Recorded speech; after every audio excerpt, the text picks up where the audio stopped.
Okay, so once again, here's kind of the big ideas for today. We're moving now from we got to know kind of the history of the Earth, and we got to know, okay, what's the Earth actually made up of? What are its layers?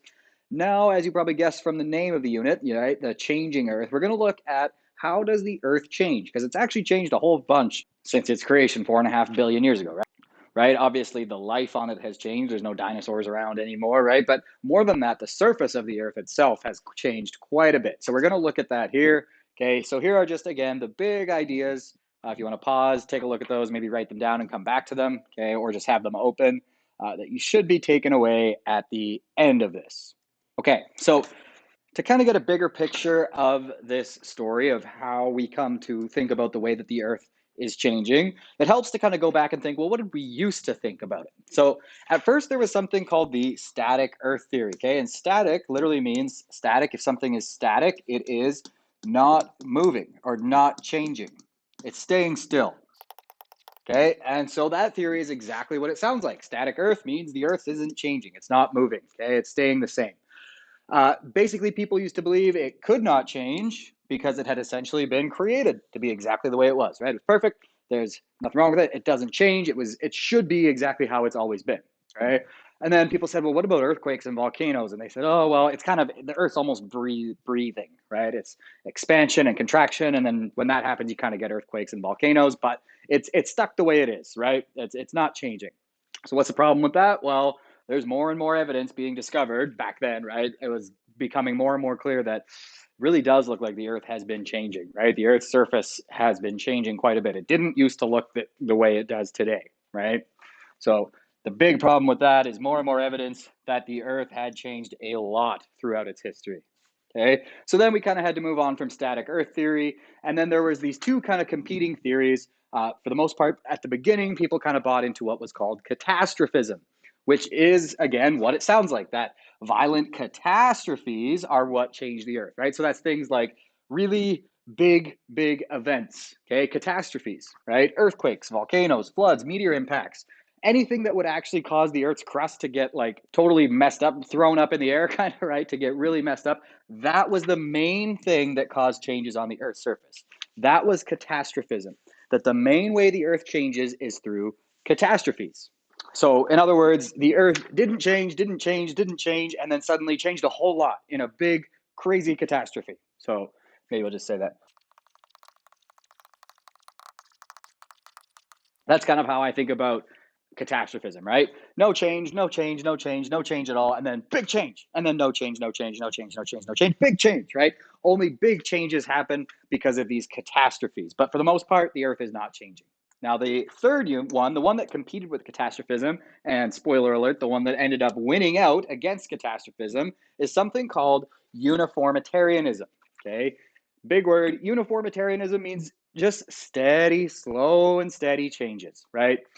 They are constantly happening. So constantly the earth is changing, the surface of the earth is changing very slowly, right? But remember, the earth is 4.5 billion years old. So even if it's happening pretty slow over a long enough time, you can get big changes. Okay. It just adds up and adds up and adds up. So there's not as much big, crazy changes that can still happen, right? Every now and then the earth gets hit by a meteor. But the fact of the matter is, we look around and we see the Earth changing ever so slightly, right? So, and we don't see that many meteors impacting us, right? The last time we got hit by a big meteor was 65 million years ago, and the Earth changed a lot since even then.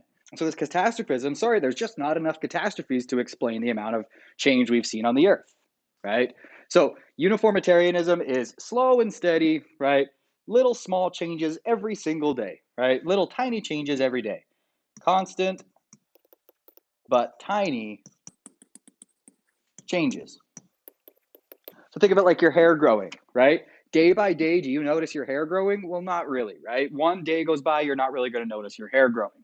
But after a whole year, right, your hair just grew a little bit every day, hair just grew a little bit every day, okay?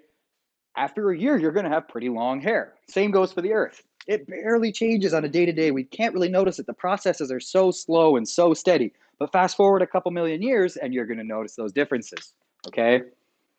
So constant but tiny changes, like growing hair. Okay. And so by far, uniformitarianism is the theory widely accepted and used by geologists today. Okay, we have pretty much thrown catastrophism out. Not that catastrophes don't change the Earth, but they are not the main way that the Earth changes, right? The main way that we say changes in the Earth is these slow and steady changes that build up over time, okay? Just to go back to this, another problem with catastrophism, right? Even the largest catastrophes, we're not capable of producing some of the changes we've seen on the Earth's surface. Okay, so for example, one of the changes we're going to see is that the continents drifted away from each other, right? That's a slow and steady thing. That can't just happen because of a big asteroid or a big earthquake or something, right? Those have to kind of slowly happen to drift away from each other very slowly. In fact, it's still going on today. That was a big win for uniformitarianism, was that we looked and we saw, okay, the continents are still drifting away from each other. So either something weird is going on right now and for some reason they're drifting, or does it make sense that they've kind of always been doing this slowly but steadily and we're just here to witness this part of it? Okay, so just for an example, e.g., example, continents drifting apart, right? That really can't be explained by even the biggest catastrophe, right? But if you put a slow and steady, if they're drifting apart a tiny, tiny little bit every day, then that actually does make sense. The Earth's just got to be old enough for that to work. Okay, which brings us to the theory of continental drift. Okay, the theory of continental drift is kind of exactly what it sounds like. So, continental drift, what does that make you think of besides the Ice Age movie? Continental drift, the continents are drifting, right? They're slowly drifting around on the surface of the Earth. Well, they are the surface of the Earth. And so in 1915, Alfred Wegener, he proposed this theory. Okay, he's often called the father of geology. He proposed the theory that the continents were slowly moving around on the Earth's surface. And his theory was based on several pieces of evidence. So we're going to look at 4 pieces of evidence that Alfred Wegener himself used when he was doing this. Okay, so Alfred Wegener looked at these 4 pieces of evidence. Okay, and he started to piece together his theory of continental drift. The first one, okay, might seem a little bit silly at first, but it actually does make a lot of sense, right? The first thing he noticed was that the continents all seem to fit together like a jigsaw puzzle. You can try this now. Go ahead and look at a map, right? And especially look at the east coast of South America. So that's this here, right? The east coast of South America and the west coast of Africa, right? Notice how snugly they would fit in, okay? If you don't believe it, here, right? East coast of South America, west coast of Africa, right? You can kind of see it. That's the one where it's really apparent. But he noticed that they all kind of seem to fit together, just like a jigsaw puzzle, right? So you can see there, look how snug that is, right? But then obviously they're not together now, right? South America's thousands and thousands of kilometers away from Africa. It looks like they used to be together. So what kind of conclusion do we have to make? Well, if they used to be together and they're not anymore, they must be moving, right? So we started to say, well, they must be moving. They're not together now and they used to be, so they must be moving. So not together now. Okay, so maybe they're moving. All right, then the next thing Alfred Wegener noticed, this one's a little bit stronger. Okay, if you weren't convinced by that last one, they actually kind of get stronger as we go. So then he noticed, well, we find these fossils from the same time period, okay, but fossils were being found in places they would have had no way of traveling between if the continents were always where they are now, right? So basically the geographic distribution of fossils from the same time period. So one really strong example, when fossils from this guy were discovered, it actually really started to make Alfred Wegener maybe look like he knew what he was talking about. Okay, so Mesosaurus, this was a freshwater reptile. Okay, it's a freshwater reptile, and we found fossils of it here on the west coast of Africa, and we found fossils of it here on the east coast of South America. These are 2 very different places. Okay, today the climate's there, you wouldn't really have very many of the same types of animals living there. Okay, so either, okay, now here's the other thing.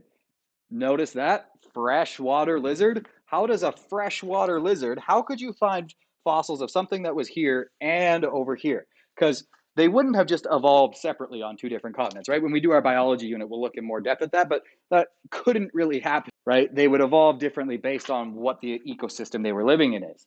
unless this used to all be one ecosystem, unless they used to all be together, right? Unless South America and Africa used to be touching.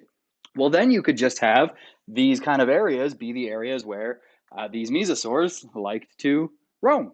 How could, right? So how could they have crossed this ocean? And the answer is they didn't. The continents just used to be, right? And then there's no issue with finding those fossils. Now here's another big one, okay? If Wegener still hasn't had you convinced, this one is really tough to explain unless the continents are moving, right? And that's just that rocks and fossils often don't match the present climate or conditions, okay? So what do I mean by that? Well, for example, in Canada, right, you can find evidence of tropical forests in the Arctic, right? You ever been to the Arctic? Is it very tropical? No, right? It barely supports much plant life at all, okay? We've also found, I don't know if you've ever been hiking in the mountains down in Jasper or Banff area, there are tons of marine fossils, okay? Fish, starfish, mollusks, all kinds of marine animals, right? Evidence of ocean reefs and marine fossils on mountaintops. Last time I checked, the Alberta mountaintops weren't underwater where you could find fish, right?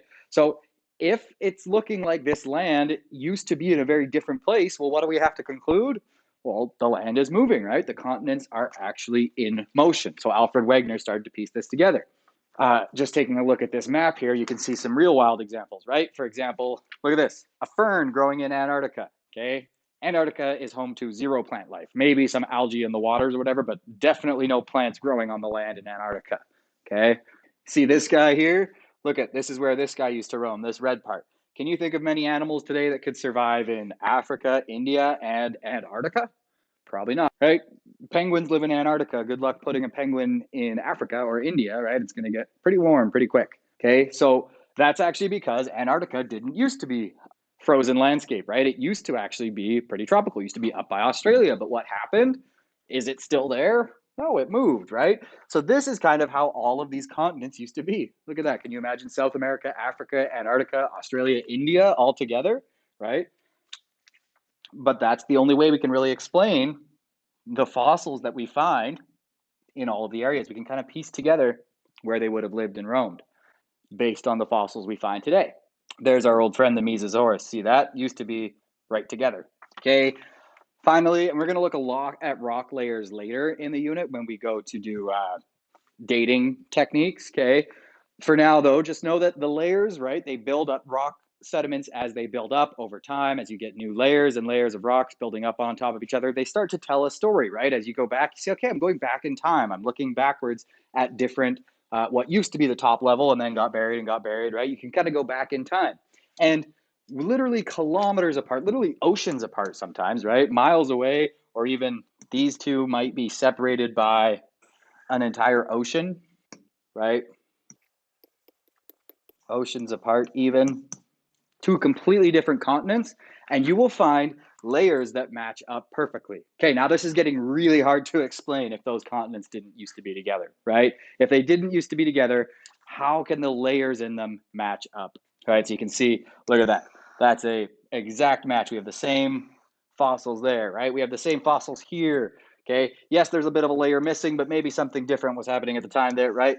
It's starting to look like pretty suspicious that these layers match up so well. So we're just finding layers in mountains across the world, right, that end up having the exact same layers as mountains in other continents, right? How do you explain that? Well, either it's a crazy coincidence, right, a wild coincidence, or maybe they actually used to be right next to each other and now they've drifted apart. All right, unfortunately, people actually did not believe Alfred Wegener at all. He was kind of shamed in his life, honestly. He went his whole life, everyone thinking he was an idiot for this theory, and no one really bought it that the continents could be moving.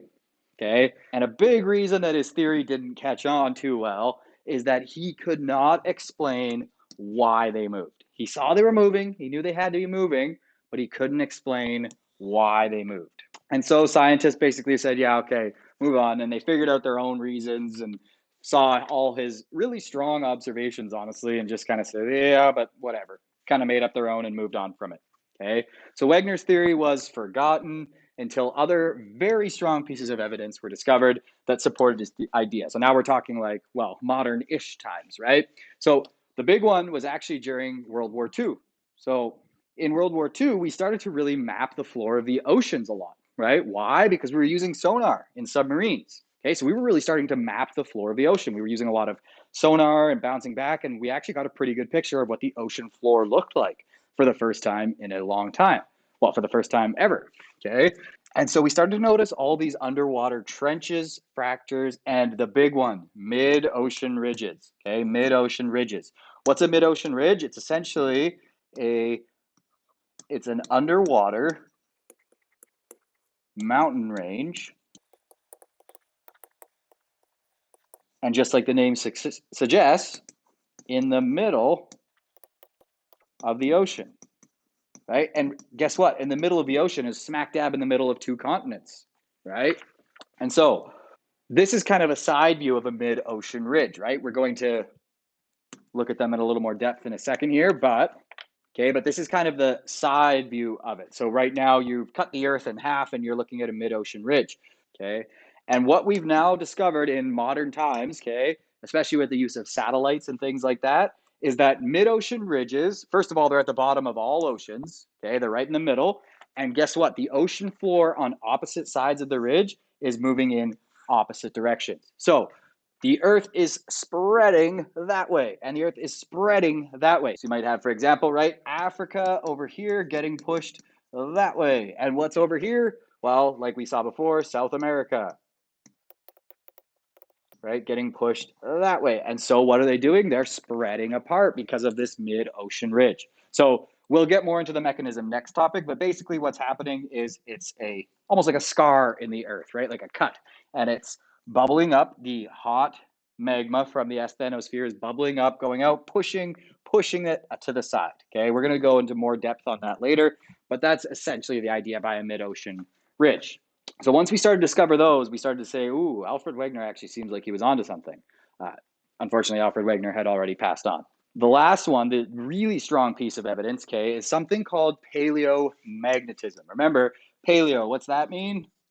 Old, right? Paleo means old. Paleo, old. Magnetism. Essentially, it's the study of magnetic properties of old rock, right? Rock formed in a past geologic era. Okay. Now, here's how this works. So the Earth's magnetic field reverses, every few million years. So all that means, what does it mean when it reverses? The magnetic North Pole becomes a South Pole, and the magnetic South Pole becomes a North Pole, Fun fact, our North Pole right now, our geographic North Pole, is actually a magnetic South Pole, But in a few million years, it'll flip around, and then our geographic North Pole will actually be a magnetic North Pole again, And they'll flip back and forth. But essentially what it means is that the Earth's magnetic field just does a flip every year. Think about what's happening here, right? We have magma that is coming up, bubbling and cooling, right? And cooling and hardening, So you might remember from earlier science grades, that would be becoming rock now, right? We have melted rock, essentially. That's magma. That's what that is. Melted rock coming up, leaving, and then cooling and hardening to become new rock. Now, that new rock might have magnetic properties. A lot of rocks do have magnetic properties, but they're new. They're brand new. They just formed. So they're kind of impressionable, right? It's like your little brother, your little sister. They're kind of looking to you for how should they be? How should I behave, right? And so this rock looks to the Earth's magnetic field when it says, how am I going to be? And since the Earth's magnetic field changes every few million years, well, every few million years, you start to get different behavior from that brand new rock, right? It starts to say, okay, I'm going to be this kind of magnet. And then for a few million years, all rocks look to the Earth when they're born here at the mid-ocean ridge, and they look to the Earth and they say, what kind of magnet should I be? And the Earth tells them, be like me. And they say, okay. But then in a few million years, the Earth does a turnaround and says, no, be like me. And then it flips its poles. And so the new rocks that form are going to look like that version of the Earth's magnetic field, And so the big takeaway there is when new rocks are formed on the crust, so when new rocks are formed on let's change that to lithosphere, because that's what that should say, right? For us, lithosphere. their magnetic properties will match the Earth's magnetic field during the period in which they form, right? So they're just basically they're doing what the Earth tells them to be. So what ends up happening is you get these stripes. So I'm going to show you what I mean really quick. Okay, so see these two whiteboards here? These represent the lithosphere. Okay, these are two plates on the lithosphere. We'll get into what I mean by plates in a sec. I know we haven't actually talked about continental plates yet, but these are two kind of parts of the lithosphere, right? And in the middle, we kind of have this crack with, what would we call that? Remember, this would be our mid-ocean ridge. And what did we learn is happening at the mid-ocean ridge? Well, stuff is, right, new rock, magma, is coming out, and then it's cooling and hardening. So what's kind of happened is it's spreading out, spreading out, spreading out, moving this way, moving this way, moving this way, right? So we maybe have, sorry, Africa here getting pushed that way, South America here getting pushed that way. Okay, maybe we could even draw those in. Okay, there you go. So now you have the east coast of South America, west coast of Africa, right? And what happens as this new rock comes out and gets pushed, it pushes them away from each other. Okay, we're getting too much though into the why this happens and not how we know it happens. So how do we know it happens? Because that's the focus for today, right?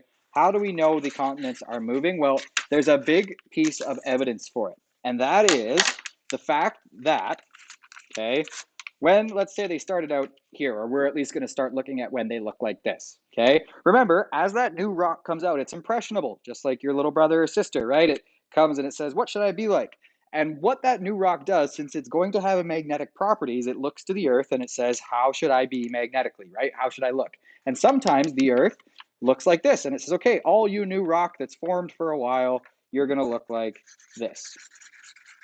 Okay, you're going to be north is that way and south is that way, okay, which I'll represent with blue.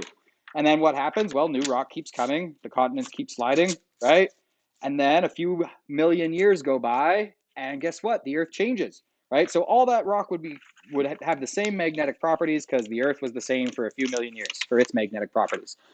And then suddenly the Earth's magnetic field switches. So now what happens when when new rock gets generated here at the mid-ocean ridge? Well, now it all gets colored like this, right? As it forms, it pops up, it says, I'm a new rock.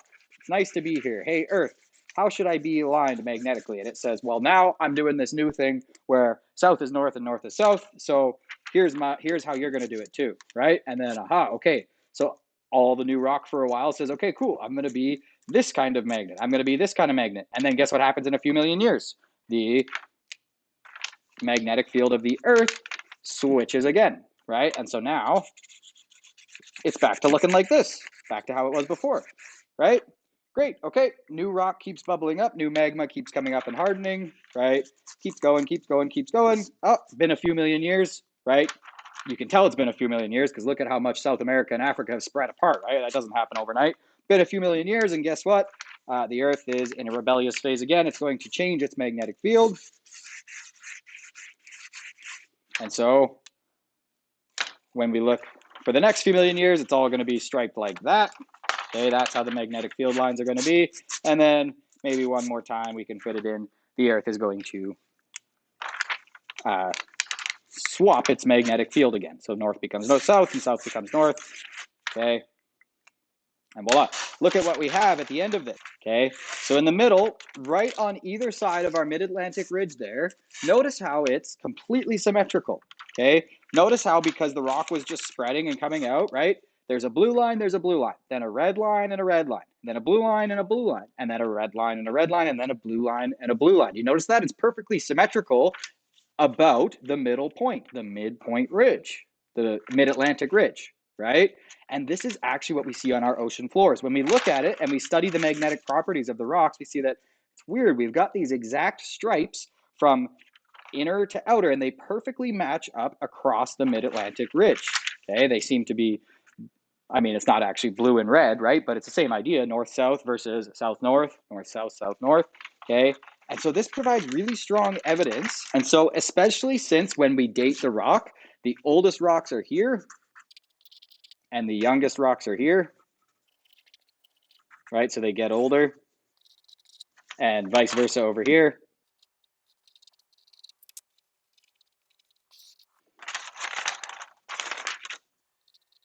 Okay, and so it's kind of the opposite here. They get older as you go that way, as you go away from that mid-Atlantic ridge where that new paper, or in our case, rock, right? New magma cooling to form new rock. As you go away, the rocks get older and older and older, but you see these perfectly symmetrical magnetic patterns, suggesting, hey, I bet these formed at the same time, and these formed at the same time, and these formed at the same time. Now, if they formed at the same time, that means they must have once been here at the mid-Atlantic ridge, just like we saw, just as I pulled it apart, right? So if they're spreading away from each other, what do the continents have to be doing? Spreading away from each other, right? So paleomagnetism is very strong modern evidence for the theory of continental drift. Okay, and so that's what's kind of being shown here on this diagram, right? You essentially have, okay, you see the seafloor is spreading, right? So spreading that way, and then what's the big deal? Well, we see these perfect matches, okay?